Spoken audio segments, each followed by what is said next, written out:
ಇಸ್ಲಾಂ ಧರ್ಮದಲ್ಲಿ ಅನ್ಯಾಯ ಅತ್ಯಂತ ದೊಡ್ಡ ಪಾಪವೆಂದು ಪರಿಗಣಿಸಲಾಗಿದೆ. ನ್ಯಾಯವನ್ನು ಸ್ಥಾಪಿಸುವುದು ಮತ್ತು ಅನ್ಯಾಯದ ವಿರುದ್ಧ ನಿಲ್ಲುವುದು ಪ್ರತಿಯೊಬ್ಬ ಮುಸ್ಲಿಮನ ಕರ್ತವ್ಯವಾಗಿದೆ.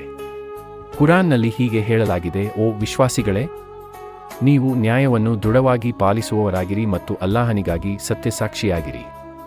ಅದು ನಿಮ್ಮ ವಿರುದ್ಧವಾಗಿದ್ದರೂ ಅಥವಾ ನಿಮ್ಮ ತಂದೆ ತಾಯಿ ಹಾಗೂ ಬಂಧುಗಳ ವಿರುದ್ಧವಾಗಿದ್ದರೂ ನ್ಯಾಯವನ್ನು ಬಿಡಬೇಡಿ. ಒಂದು ಸಮುದಾಯದ ಮೇಲಿನ ದ್ವೇಷವು ನಿಮ್ಮನ್ನು ಅನ್ಯಾಯ ಮಾಡಲು ಪ್ರೇರೇಪಿಸಬಾರದು.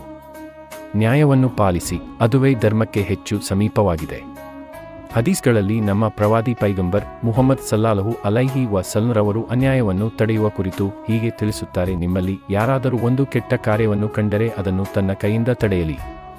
ಅದು ಸಾಧ್ಯವಾಗದಿದ್ದರೆ ತನ್ನ ನಾಲಿಗೆಯಿಂದ ತಡೆಯಲಿ.